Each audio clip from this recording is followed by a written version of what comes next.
Well, hello again. I'm Caroline Esterson, your host, and today sitting in the hot seat with me is Jon McLeod. Jon is a partner at DRD Communications. He's advised everyone from pop stars to politicians, and he spends his life helping leaders build and protect their reputations. But here's the thing, reputation management isn't just for CEOs or prime ministers. It's for you too. Because in your career, your reputation walks into every room, often before you do. So today we're unpacking how reputations are built, how they get wrecked, and how you can recover when things go wrong. This isn't a pep talk, it's a practical guide with a glint in its eye. Smart moves, slight chaos. Welcome to Little Moves, Big Careers. Well, Jon, welcome to this wonderful episode of Little Moves, Big Careers. Thank you so much for joining us. It's a pleasure to be here. I've got a very important question to start off with, Jon. And this is important to me because I can remember feeling a little bit terrified when I first met you. You have advised George Michael, you've untangled banking scandals, and now you deal with regulators and reputation. How do you introduce yourself at parties so people aren't actually terrified of you? There's absolutely nothing to be afraid of. I'd say that, all lobbying is potentially in the public interest because it's an act of advocacy. So our business is to clarify and communicate issues. And it doesn't really matter whether it's towards a regulator or who may have complex powers, or to a local newspaper journalist. You must treat every person equally and take them seriously because they are playing a part in the resolution of the issues that may be at stake for a client or for a community or for an individual. And so long as people behave themselves, that can be strongly in the public interest. One of the reasons I really wanted Jon to come and talk to us today is because he deals with reputation management a lot. What you've just said, Jon, is everybody plays their part. Everybody is important and they need to behave themselves. And I think sometimes as we develop our careers, it's easy to forget people are around us and that we are kind of bumping along and connecting with people. And it is so important to recognize that anybody can help us, anybody can work against us, and just be nice. I think just be nice where you can. Yes, you sound a bit like Marcus Aurelius, who makes that observation. We'll come back to him. I think the key thing is treat everyone well, not because you think there's some sort of transactional benefit. In fact, the critical thing to have in mind is a complete disregard for any benefit that you might subsequently derive. And so just treat people well for the sake of it. And then, something might come back round the mountain. I would say that's actually not the key to absolute success, because some people are very successful and will happily clamber over the bodies to get to where they want to be. You've also got to go to Happy. Well, are they happy? You've got to go to bed at night as well. So it just depends how you want to live your life, really. But I think treating people well before you need to turn to them for assistance is a good thing to do. It just generally makes life a little bit more congenial. And I think we've had this conversation before, but in all the interviews that I did for the book, that was a theme that came through with everybody. You just don't know. Just be good to people. It makes you feel good, regardless of whether you're going to get anything back in return. Yes, and also the other observation to bear in mind from which is from Balthazar Gracian in The Art of Prudence. He was a 16th century Spanish monk.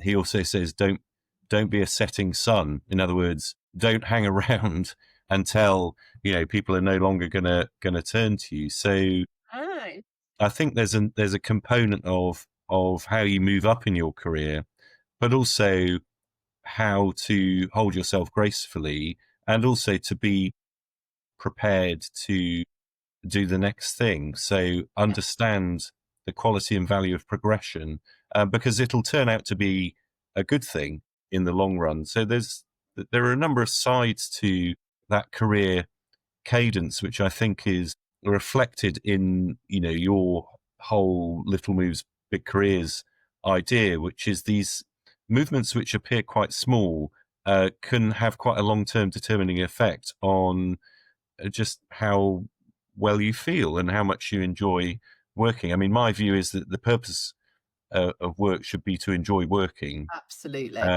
Rather, I mean, obviously you got to eat, but once you've sorted that bit out, enjoy it. Yeah. Enjoy what you're doing. Yeah. And it is just finding the way through. So one of the things that I really want to talk to you about today is reputation. So what do you think is some of the things that people misunderstand about how reputations are built? I think there are two principal areas that cloud people's perception of what works Mm, reputation wise. The first one is it's often considered that you can build so much superstructure around an individual, for example, a politician or a business leader or the head of a charity, that will just do its work. And actually, it's entirely insufficient.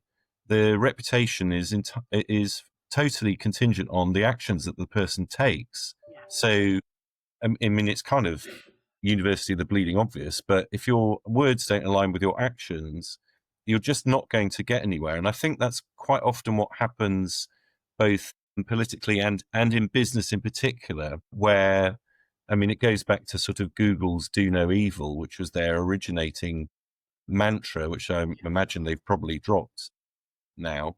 Sorry, I'm completely damaging your search engine optimization by saying that, but we'll press on. The sense that you can just say something and then that creates a sort of firmity of state is really for the birds. And then the other thing is that people tend to disregard at their peril is the fact that they can talk their way out of a bad reputational situation. And inevitably that makes things worse. Now, I don't even know what the names of the presenters of MasterChef are or were, but it just seems to be a news story for month after month after month. And I've seen various interventions where whichever person it is has decided that they really need to tell the world just how good they are, and it doesn't help. That's a So, really and I think we've seen it with Michelle. We saw it with Michelle Moan. We've seen it with Prince Andrew. If only people could really understand things, then, and I could get my message across, then it'll all be fine. yeah. And you can't talk your way out of a bad reputation, I would say, is the nub of it. Yeah, and I think it's for me those examples are from the outside. It seems like a classic where egos got in the way. I just need people to understand me, and me being the center. Where actually, in that situation, when there has been reputational damage, it in a way it's not about you. It is about what's outside and trying to understand how people are perceiving the situation may allow you to respond to it more productively rather than like, let them understand me. I mean, some leaders are good communicators and are very good at PR and don't really like listening to advice. And that's fine so long as things are going okay. Yeah. If things start to go badly and leaders continue to rely on their own advice, that's just, they're heading for a hellhole, to quote Spinal Tap, one of the great texts of What diverse modern references you're bringing up today, John, Absolutely. Well, one of my best to favorite films. Spinal Tap. Interesting. I think that's reflected in the array of books behind you as well, isn't it? Probably, I don't know. There's a. I'm overwhelmed. You said about leaders that they're often I think this is quite an interesting point. As you develop your career, it becomes a bit more isolating because you have less people to reference as you go up the hierarchy. But B, I think that you become more used to centering yourself and being more independent of thought. And I think one of the things that has occurred to me from all the interviews is actually don't do that.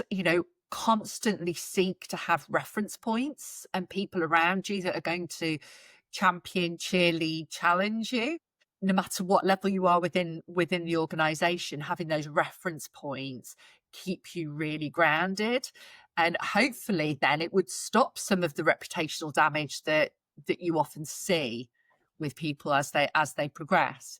And that's something that you referenced as well, isn't it? They're often quite fine until things go wrong. Don't wait until things go wrong. Actually build that, your grouping, your circle, to keep you solid all the way through. And that those people will change as you develop your career. Yeah, look, I mean, I'm definitely not a leader. I'm an advisor, but leaders that I've seen fall into two categories. One category regard the purpose of leadership as killing off the competition, and that's a really bad thing to do. Slightly Roman. Strong leaders tend to, as you say, continue to interact with those around them in order to deliver the best possible outcome, Yeah. and to deliver it in a way which where the credit is shared. So you're talking a lot about organizations, and what lessons can we take as individuals from the way organizations manage their reputation to the way that we manage our individual reputations? Well, the first lesson is just take care of it. You know, Yeah. have regards to it. I think that is very much a message of that Balthazar Gracian bears in the Art of Prudence. Think about what your reputation is, and to take care of it like a precious object, like an organ of the body. So that's the I first love thing. that. Take care of it like an organ of the body. You build your physical strength, don't you? You think about your mental strength, but we don't necessarily think about how are we being perceived by people. Yeah, I think having that extra reflection point is really important. yeah, and it's really difficult. I think it's incredibly difficult. Sometimes you have to be prepared to ask people, and that's quite scary. Yeah, it's horrible. Who wants to do that? I don't even want to ask my mum. So that is tricky. So yeah, I mean, you've made the second point really well, which is try to find ways of look at your reflection without being narcissistic. Yeah. That's quite tricky. As a boy, of course, you do that every morning because you all you want to do is make sure you're clean and you haven't got shaving foam on your ear. But equally, for any person to have the courage to say to another person, "How did that come across?"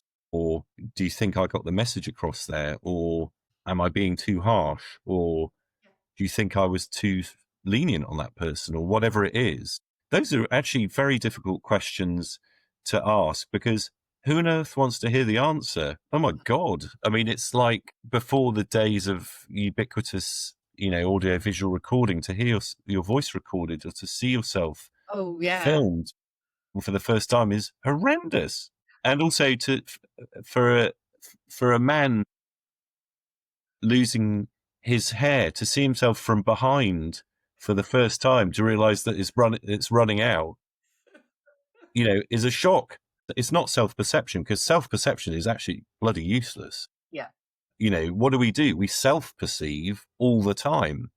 It's the perception of others, which is actually the truth. We've got to ask others, but who wants to do that? I mean, it's horrible. I think you've said it a couple of times actually, John, in what you said. The first time you see that you're losing your hair, the first time you ask is really hard. And I Yeah, think Brown handles this beautifully, because she talks about taking courageous little steps in areas of comfort. So you start by asking questions that are no biggie, really. It's just getting used to asking the questions of people that you respect and value. It could be yeah, about anything. So that when you do need to ask the bigger questions, like, in that meeting, how did I show up? What would I need to change? Those yeah, kind of questions, yeah. they actually become quite easy because you've already tested the water, you've already strengthened your muscles in asking. I agree. You can get used to it, but I still think it's really difficult. But I would encourage people to do it, especially people who are leading organizations at difficult moments. especially very experienced people who may not want to hear things. But then at the other end of the scale, people who are new to the world of work and working environments. I mean, I've been asked lots of times to talk to, in particular, scruffy boys who've just started working to say, we're going to need to change some things here, and it's going to involve stronger personal hygiene and a better suit. And actually really works. You say it in a friendly way, but then they come, they come turn into the finished article. And, you're not asking people to wear starched collars and morning dress. You're just saying yourself Oh, together.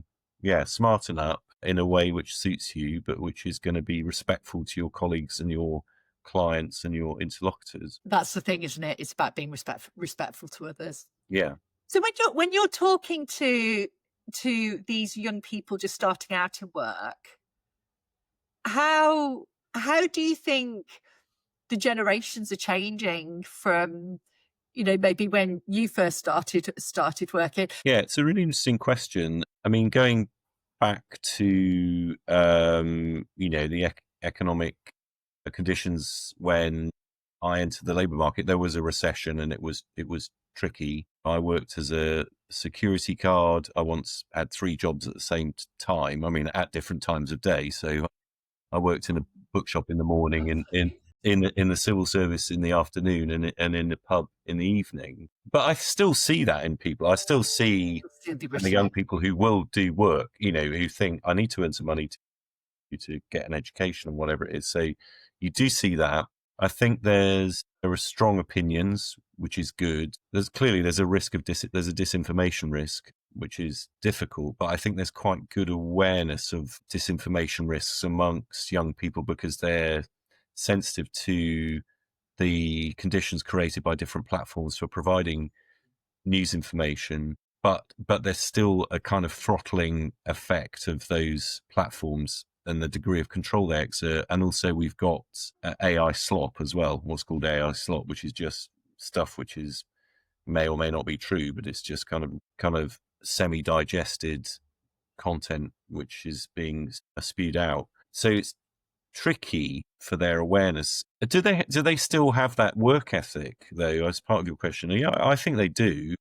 Do they want quick answers? Probably yes, in some circumstances, but I still see quite good skepticism. So it's tricky. I think it's very tricky for this generation. But I think I'm pretty confident that they are smart and aware.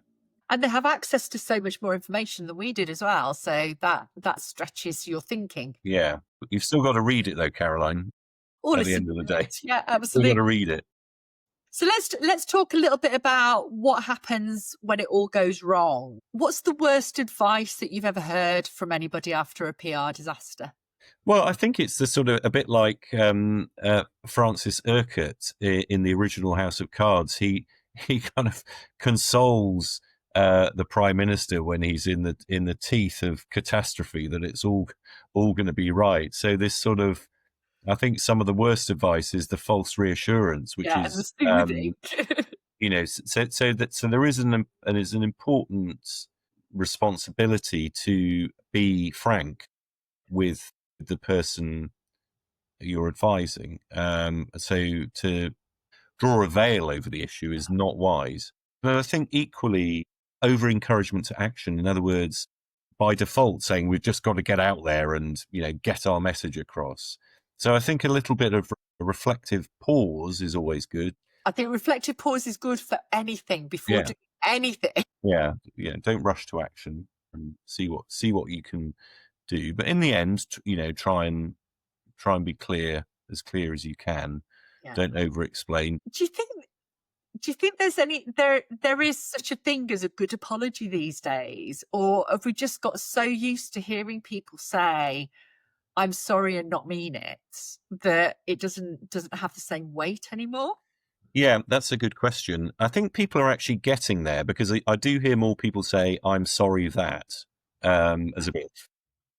I'm sorry if you feel that way. So, whereas people now say, I'm sorry that, what happened caused you such distress and harm. The human capacity of an organization to apologize that something has happened is becoming more, people are kind of getting that. It's all the way through to when your train is late. Instead of saying, we apologize for any inconvenience this may have caused, they say that we apologize for the inevitable inconvenience this will have caused.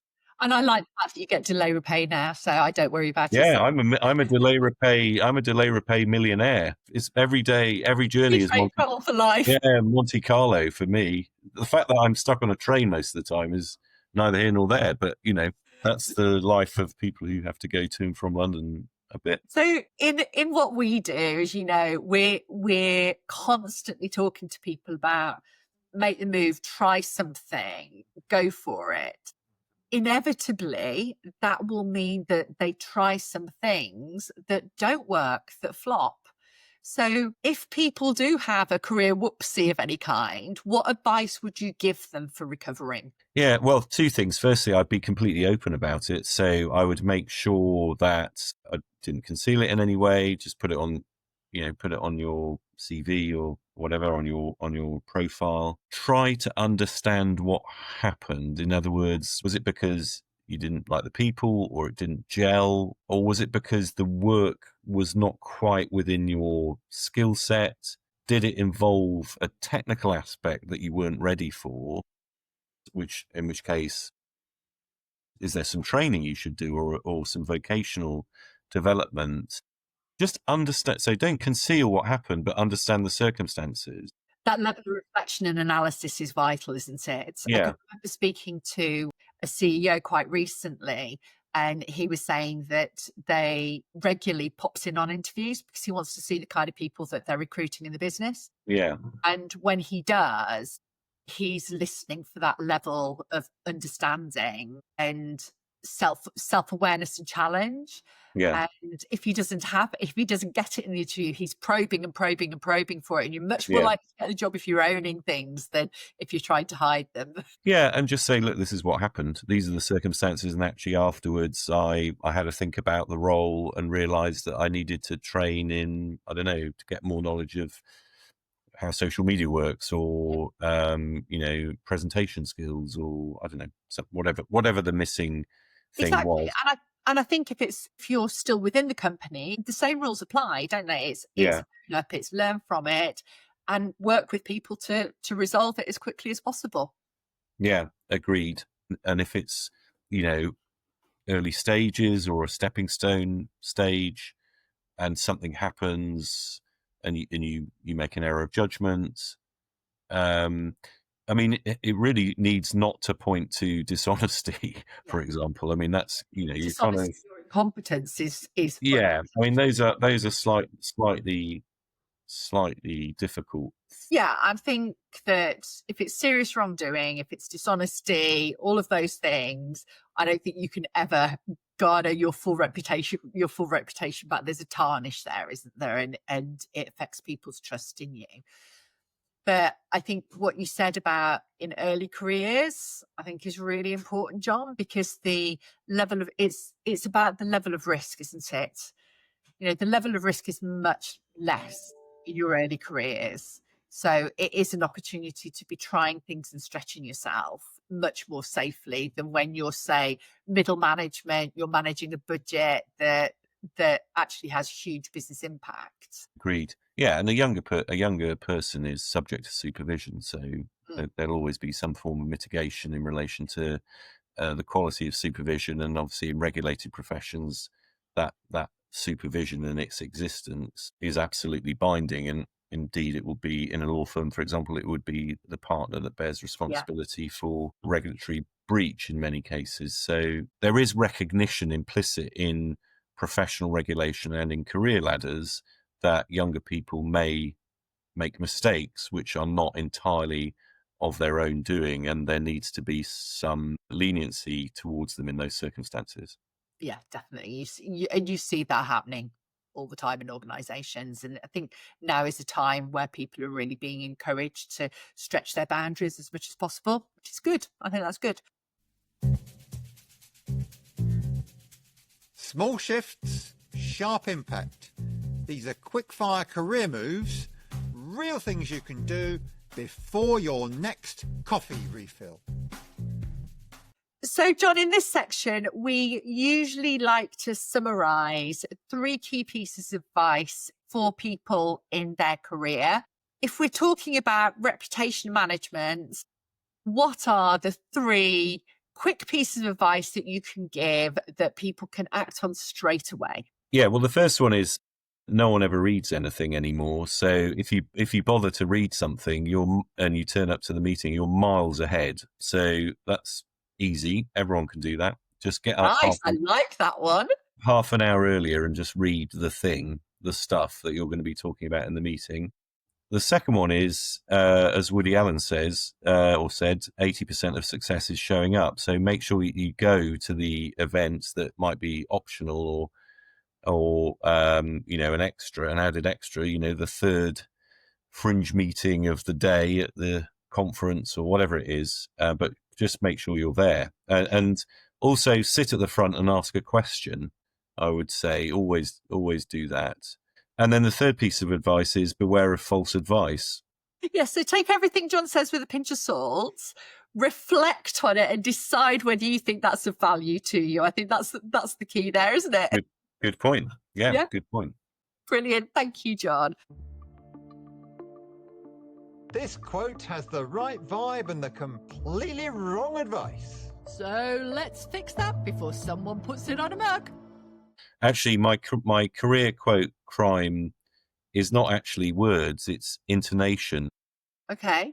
Anybody who uses interrogative intonation, in other words, where every sentence sounds like a question, whether or not it's a question, to me, that just makes you sound like you're brain dead. So I would just, it's the end for me. If you use interrogative intonation, that's as the end, because, our intonation is to go downward when we make a statement and upward when we ask a question, and it should remain that way. Otherwise, you're talking gibberish. I think that's quite an interesting one, actually, John, because I'm hearing people say, ask more questions, ask more questions, ask more questions. And in response, we're getting, it's the bloody questions thing again. But actually, the key to curiosity and developing your understanding is, frankly, asking more questions. Yeah. And we shouldn't assume that people know that you're asking a question unless you actually ask it. Sorry, that's a very long-winded way around it. I'm just thinking in conversations, we'll often make a statement that are a question. And in our close personal relationships, that's fine because we intuitively know people. But at work, we don't have that same level of understanding. So we need to be much clearer, don't we? Yeah. And I quite often say, let me ask you this question, Caroline. What did you have for breakfast? So if you just let people know what's going on, and also if you're an advisor, say to people, this is my advice, and then say what the advice is.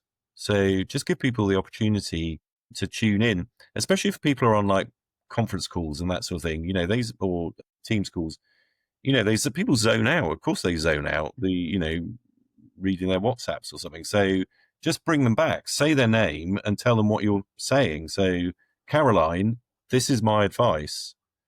Get up early and work hard. So that you kind of, that gets people ready for what you're saying. Don't expect people to be listening. Quite a lot of the time, people are not listening at all. John, thank you so much for your time today. It has been a lovely and deeply varied conversation that I'm sure people will enjoy. Is there anything that you would like to say in closing to our audience? Well, in the famous interview in Spinal Tap, where the drummer is interviewed in the bath, his maxim for life is have a good time all the time. So I think I would end with that observation and recommend that everyone watches the film again. That is lovely. John, thank you so much for your time today. I'm sure we'll speak very soon. Good to see you. Cheers. Bye.